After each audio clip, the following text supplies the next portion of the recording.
Margaret woke before the alarm, as she often did now. Sleep had become light and thin in her mid-60s. Like old lace that tore with the slightest pull, she lay still for a moment, listening to the quiet house. No television, no radio, no kettle yet, just the hum of the refrigerator, and the faint tick of the kitchen clock down the hall. Her joints complained when she swung her legs out of bed. She sat at the edge for a moment, fingers pressing into the mattress. It was a small ritual, a pause before another simple day. She glanced at the other side of the bed. Robert's pillow was there, slightly dented, but the sheets were smooth and cold. He had been sleeping in the guest room for months now. At first, he said it was because of his snoring. Later, he said his back hurt less in the firmer bed. She told herself it was normal. People changed with age. Bodies changed. Habits changed. But even as she folded the blankets each morning, a small doubt tugged at her chest. Margaret pulled on her robe. It was soft and faded from many washes, pale blue with tiny flowers. She tied the belt and moved slowly down the hallway.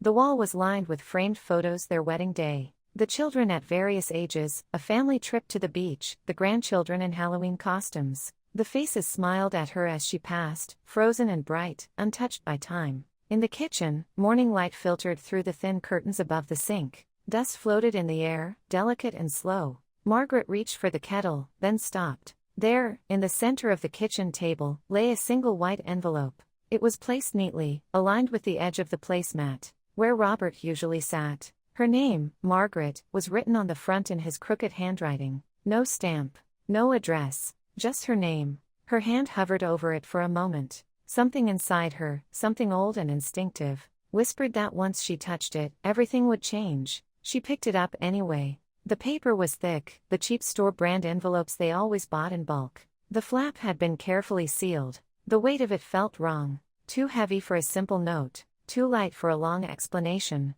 Her fingers worked slowly at the flap. They shook more than she wanted them to. She peeled the paper back and unfolded the single sheet inside. She read the first line and felt her knees weaken. Margaret, I am filing for divorce. Her eyes moved over the words, but her mind would not accept them at first. The letters blurred and sharpened again. She blinked hard, then read the sentence once more. It did not change. He was leaving. At 65, after 40 years of marriage, he was leaving. Her breath grew shallow. She pulled out a chair and sat down heavily. The wood creaked under her weight, but she barely heard it. The world had gone distant and small, as if she were listening through water. She forced herself to keep reading. I have thought about this for a long time, the letter went on. I do not feel happy, and I have not felt happy for years. I need to live the rest of my life in a way that feels true to me. I know this will hurt you, and I am sorry. But I cannot stay in this marriage any longer. There were lines about how he hoped she would understand.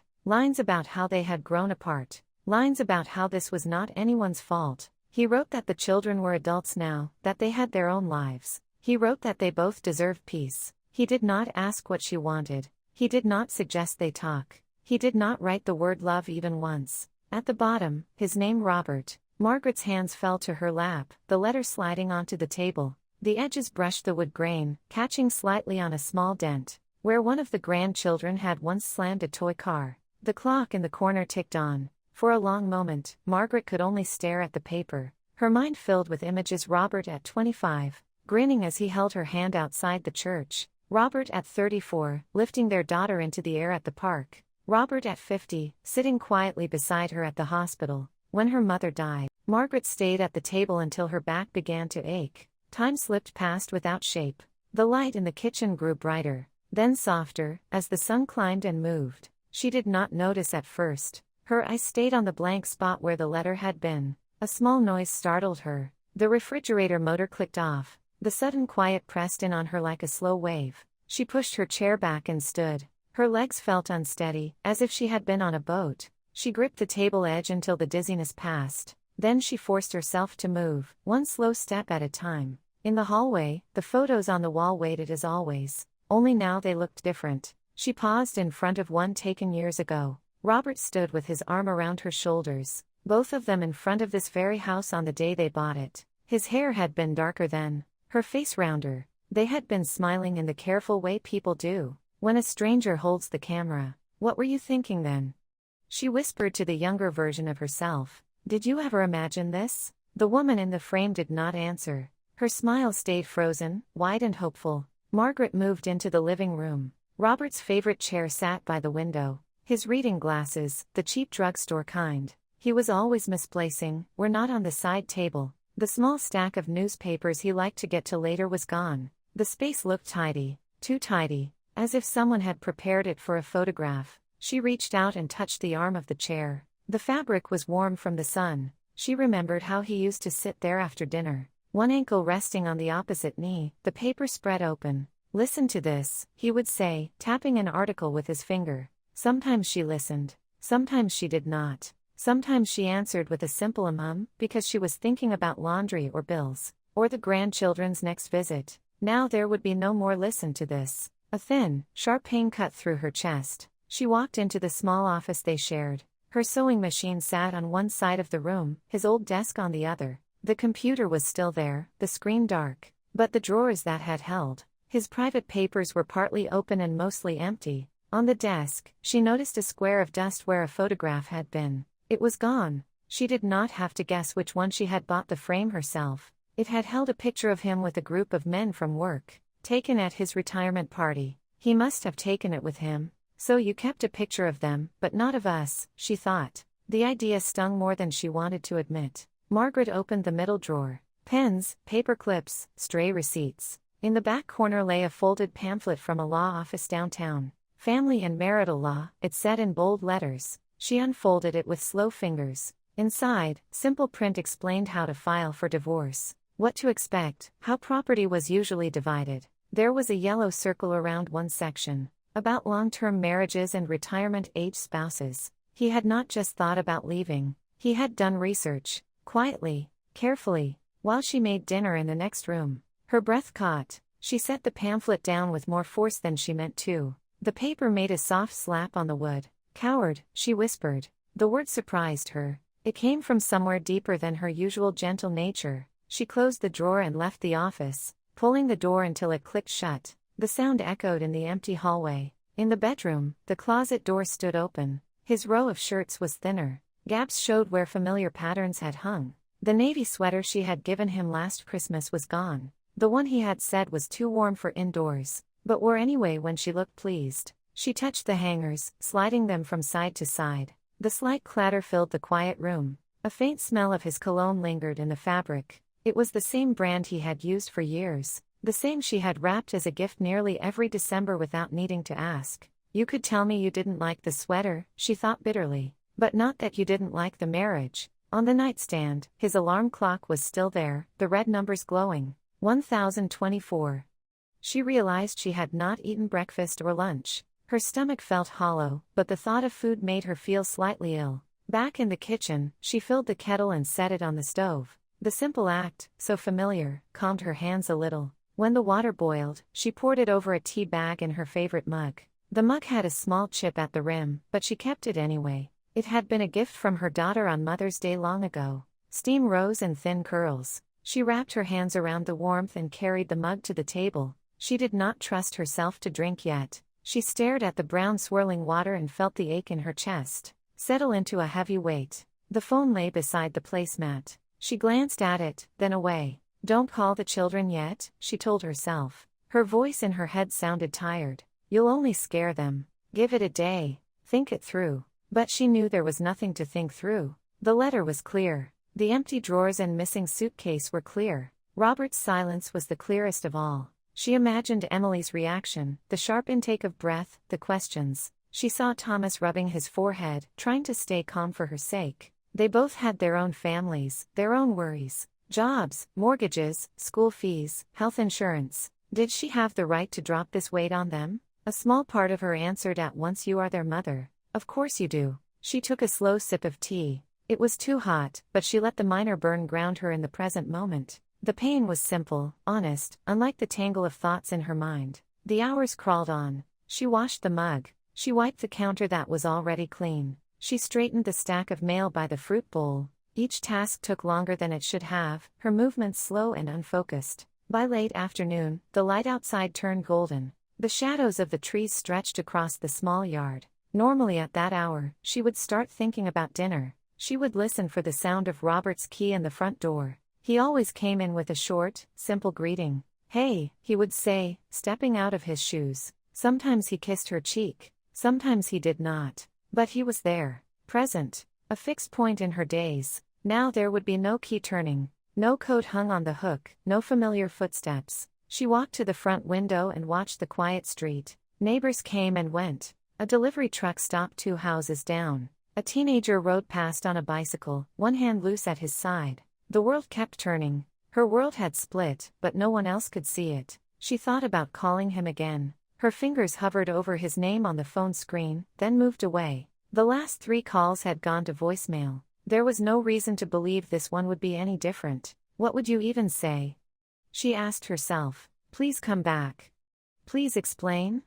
Please don't do this. The thought of begging made her feel small and exposed. She had never begged for anything in her life. Not from her parents, not from her children, not from Robert. She had always tried to be reasonable, calm, patient. Now she wondered if that patience had made it easier for him to slip out of her life without a scene. Tears pricked her eyes again. She pressed her lips together and blinked them away. As evening fell, she turned on the lamp in the living room. The soft light made the room look warmer, but it did not bring comfort. She sat in Robert's chair without thinking. The cushions felt different under her weight. She folded her hands in her lap and stared at the blank television. "You really did it," she said aloud, her voice low. "You walked away from 40 years with a letter." The sentence hung in the air. 40 years. The number felt unreal. 4 decades of shared mornings, holidays, arguments, illnesses, birthdays and funerals. Small routines, like cutting coupons together at the kitchen table, or arguing gently about the best way to load the dishwasher.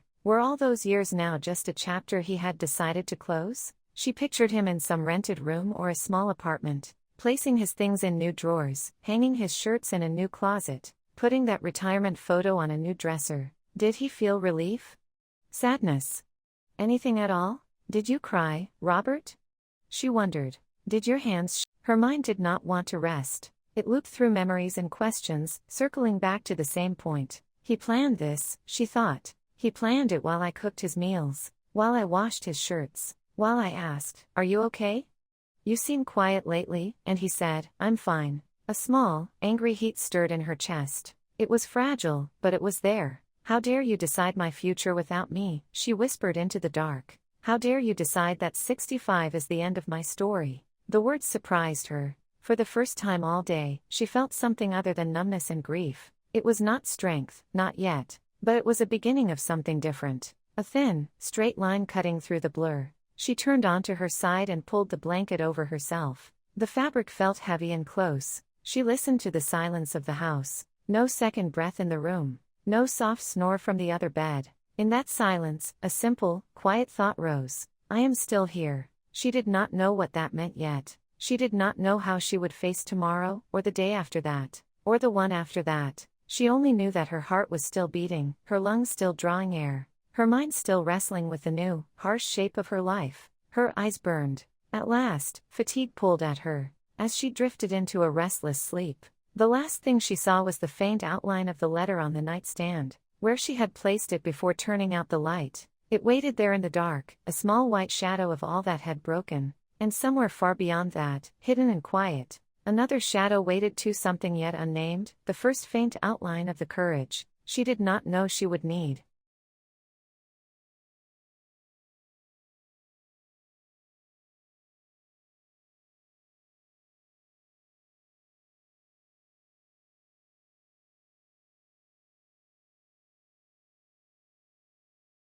Margaret woke before dawn, though she could not remember falling asleep.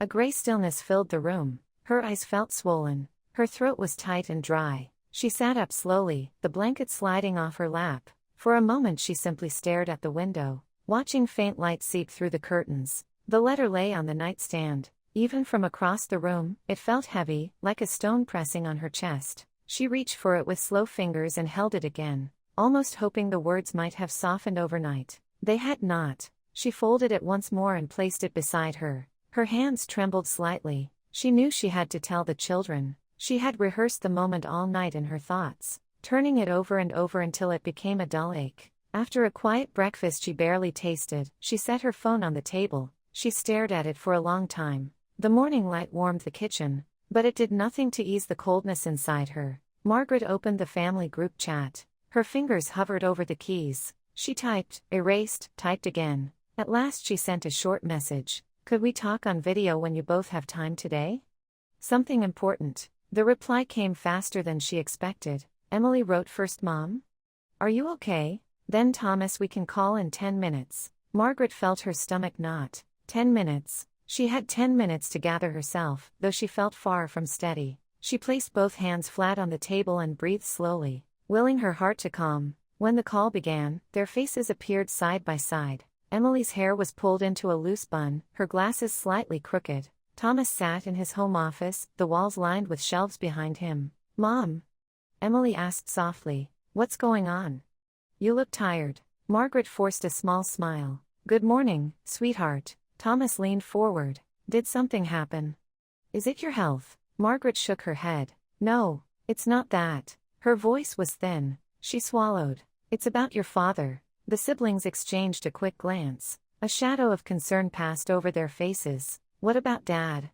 Thomas asked. Margaret felt her fingers twitch against the table. She took a breath, slow and shaky. He left a letter yesterday morning. He's filing for divorce. Emily's mouth fell open slightly. Thomas froze. Neither spoke at first. The silence stretched between them. Emily finally whispered, a letter? Mom, what do you mean, a letter? That's how he told me, Margaret said. He didn't call. He didn't talk to me. He just left it on the table and left the house. Emily covered her mouth with her hand. Tears gathered in her eyes almost instantly. Oh my God, Mom. Did he say why? Did you talk to him? Thomas rubbed his hands over. Margaret spent the next several minutes sitting at the kitchen table, her hands folded loosely, as if she were waiting for someone to join her. But the chair across from her stayed empty. The quiet in the house felt sharper now, as though the walls themselves were listening. She stood and walked into the living room. The light outside had dimmed, slipping toward late afternoon. She reached for the lamp on the end table and switched it on. Warm light spread across the room, softening the edges of the furniture, but nothing eased the ache inside her chest. Margaret lowered herself into the armchair by the window, Robert's old chair. The cushions held the faint shape of his body, and the familiar scent of his cologne still lingered in the fabric. She closed her eyes for a moment and breathed it in. It made her chest tighten all over again. She sat still, listening to the world outside. A car drove by. A dog barked down the street. Somewhere far away, a lawnmower buzzed briefly before falling silent. Normal sounds, ordinary sounds, all comforting and distant at once. Her phone buzzed on the coffee table.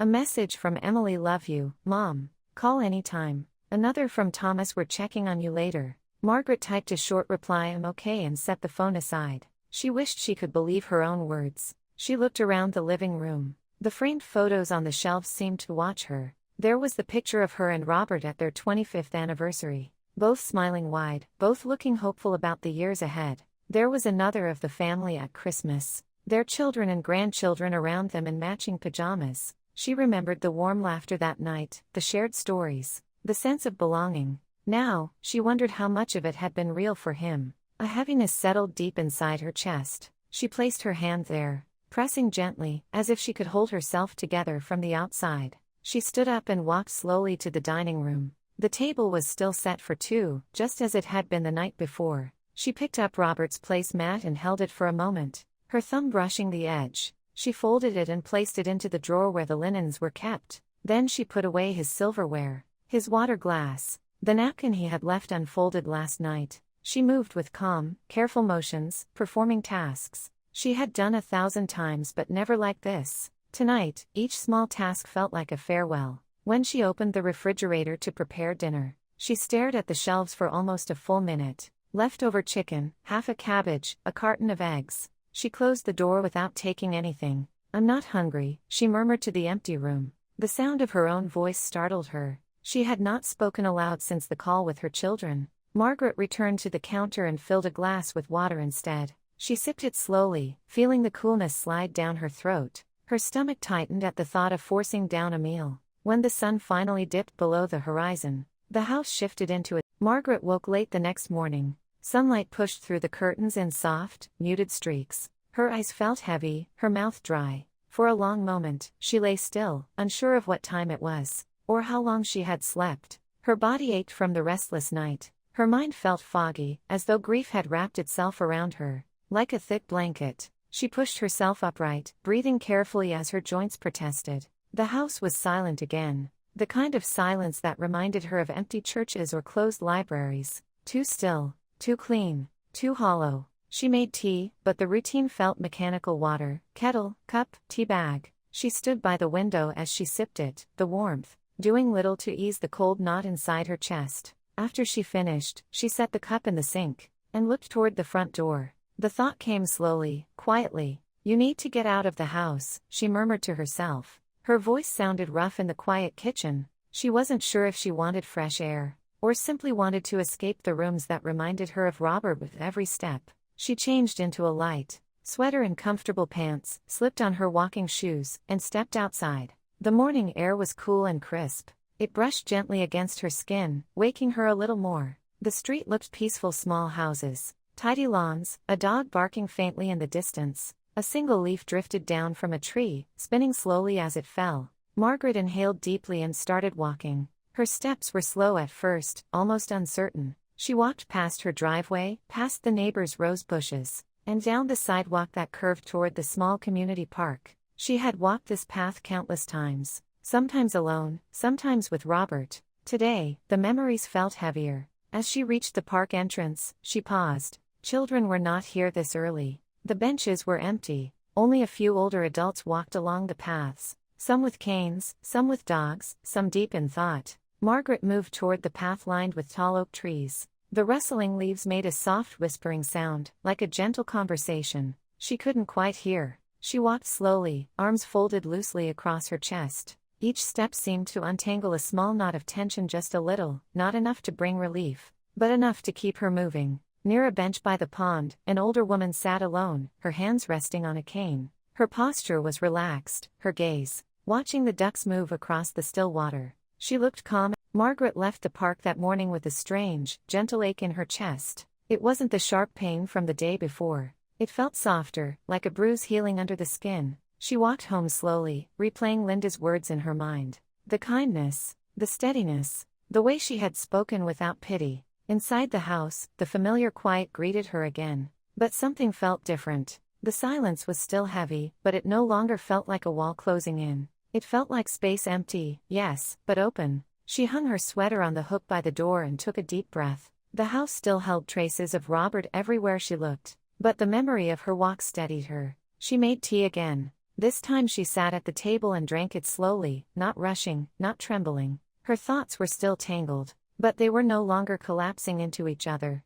For the first time in 2 days, she felt she could take one clear step forward. After finishing her tea, Margaret walked into the living room and looked at the shelves of books she had dusted but rarely opened. One paperback caught her eye, a writing guide Emily had given her years ago. "For when you finally write that memoir," Emily had joked. Margaret pulled it down and held it on her lap. The corners were slightly bent. She opened it, reading the first few lines, then closed it again. She wasn't ready for memoirs. Not yet. But she wasn't afraid of the idea anymore. Instead, she picked up a simple brown journal from the drawer under the coffee table. It had been a Christmas gift from Thomas. She had never written anything in it. The pages were crisp and untouched. Now, she opened it to the first page. Her pen hovered for several seconds, her heart beating louder than she expected. She wasn't sure what to write or how to begin. She only knew that words needed somewhere to go. Finally, she wrote, "Day 1. I survived the morning." She paused. Then she continued, "I met someone today. Her name is Linda. She listened to me. And for the first time since the letter, I felt like I could breathe." She closed the journal gently. She didn't write more. She didn't need to. The small entry felt like a tiny anchor in a shifting sea. Later in the afternoon, she washed the dishes, wiped the counters, and opened the kitchen window to let in fresh air. She sorted the mail, threw out old magazines, and took out the trash. Each mundane task felt strangely grounding. Near sunset, her phone buzzed. A text from Linda. "Nice walk today, Margaret. If you ever feel like joining the Wednesday writing class at the senior center, I think you'd enjoy it. No pressure at all." Margaret read the message twice. Writing class. She almost laughed softly at the coincidence of holding the journal earlier. Her fingers typed slowly, "Thank you. I might try it." Linda responded a moment later. Good. They serve terrible coffee, but the people are kind. Margaret smiled, the first real smile in days. A small one, but real. The following morning, she woke earlier than usual. She stood in the hallway, looking at the photos again. They no longer felt like accusations or wounds. They were simply moments, chapters, pieces of a life that still belonged to her, even if it had changed shape. She dressed, made. 4 months passed before Margaret saw Robert again. During that time, her life shifted in small but steady ways. She attended the Wednesday writing class every week. She walked the park paths with Linda, sometimes talking, sometimes simply listening to the wind move through the branches. She cooked new recipes she found in old magazines. She wrote in her journal every night, her handwriting growing steadier with each passing page. She did not heal completely wounds that deep do not close so easily, but she learned how to live alongside them. She learned how to breathe again without feeling like her chest might collapse. Then one afternoon, as she returned from the grocery store, she found a small envelope in her mailbox. Her name on the front, Robert's handwriting. Her breath caught. Her fingers trembled slightly as she opened it. Inside was a short note. Margaret, I would like to talk. In person. When you're ready. Robert. She read it 3 times. Her heartbeat slowed, then quickened again. That night, she sat with the letter at the kitchen table. The room felt different now than it had 4 months ago. The silence was familiar, not frightening. She no longer felt like it swallowed her whole. She folded and unfolded the note, unsure of what answering him might mean. Linda listened quietly the next day. You don't owe him anything, Margaret, Linda said. Not forgiveness, not a meeting, not your peace, but if speaking to him will give you clarity that belongs to you. Margaret nodded slowly. She knew Linda was right. She also knew she would not rest until she understood the reasons, the real ones behind the letter that ended her marriage. So she wrote a simple reply: tomorrow at 3. The cafe on Maple. The next afternoon, the bell above the cafe door chimed softly. As Margaret stepped inside, warm smells of coffee and fresh pastries filled the air. People chatted in low voices. The scene felt almost too ordinary for something that carried so much weight. Robert sat in a corner booth. He looked smaller than she remembered, as though the months had pressed down on him. His hair was grayer, his posture slumped. When he saw her, he stood awkwardly. Margaret, he said, his voice soft. Thank you for coming. She nodded but didn't smile. She sat across from him, placing her purse beside her. For a moment, neither spoke. Finally, Robert cleared his throat. I suppose I should start. I imagine you want explanations. Margaret folded her hands on the table. I want the truth. He looked down at his coffee. I didn't know how to talk to you anymore. I didn't know how to explain what I was feeling. You could have tried, she said, her voice steady but firm. He flinched slightly, then nodded. Yes, I could have. I was afraid. Of what? She asked. He hesitated. Then he spoke quietly, the words halting at first. Of getting older. Of feeling invisible. Of waking up one day and realizing I didn't recognize myself or us. I felt trapped in a life I didn't know how to fix. And I didn't want to drag you into the disappointment I felt toward myself. Margaret absorbed his words in silence. She watched him shift his hands, his fingers fidgeting in a way she had never seen before. You wrote a letter, she said softly. You didn't talk to me. After 40 years, you chose silence. Robert's eyes glistened. I know, and I will regret that for the rest of my life. She looked at 2 months after the meeting at the cafe. Margaret stood in the middle of her living room, surrounded by half-packed boxes. The house felt strangely empty, but not in the way it had the day Robert left. This emptiness was gentle, almost hopeful, like a quiet room waiting for new music. She placed a small wrapped bundle into a box labeled Keep. Inside it were letters from her children, a few old recipes,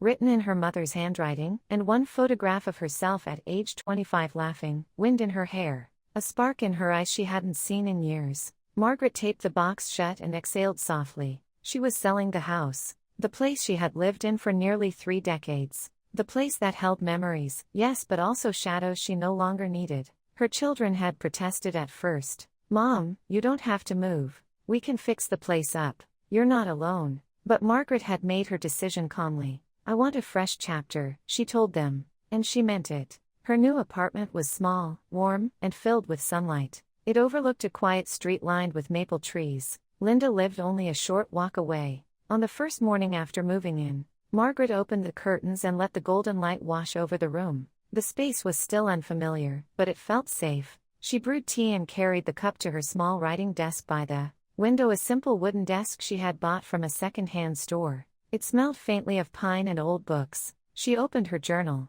The pages were nearly full now. At the top of a fresh page, she wrote, Day 72. The beginning of something new. She paused, listening to the birds outside. Her days had found a new rhythm since the move. She walked to the senior center twice a week. Linda and a few others had formed a small writing group, nothing official, just friends who shared pages, stories, and coffee that was still terrible but easy to laugh about now. Margaret wrote stories inspired by simple things: a woman planting a garden after losing her husband, a letter found under a floorboard, a walk that changed a life. Each story helped her understand herself better, who she was, who she had been, who she was becoming. One afternoon, Diane from the writing class approached her. These pieces you write, she said, tapping Margaret's notebook, they're good, really good. Have you considered submitting them to the community journal? Margaret blinked in surprise. Me? No, I don't think I'm. You are, Diane replied gently. You absolutely are. Margaret felt her cheeks warm. Maybe I'll try. Do, Diane said with a smile. Your voice is steady. People will want to hear it. That night, Margaret read her pages again. She hesitated, then marked one story with a small star. A story about a woman finding strength after heartbreak. She emailed it before she could change her mind. Weeks passed. Then one morning, she opened her mailbox and found a small envelope with the senior center's logo. Her hands trembled slightly as she opened it. Congratulations. Your story will be featured in next month's community journal. Margaret stood still on the sidewalk, staring at the paper. A slow smile spread across her face. Not the fragile smile she'd given in the difficult early weeks. A real one. Warm, full, steady. She looked up at the sky, a wide, bright blue. Linda found her on the bench outside her building.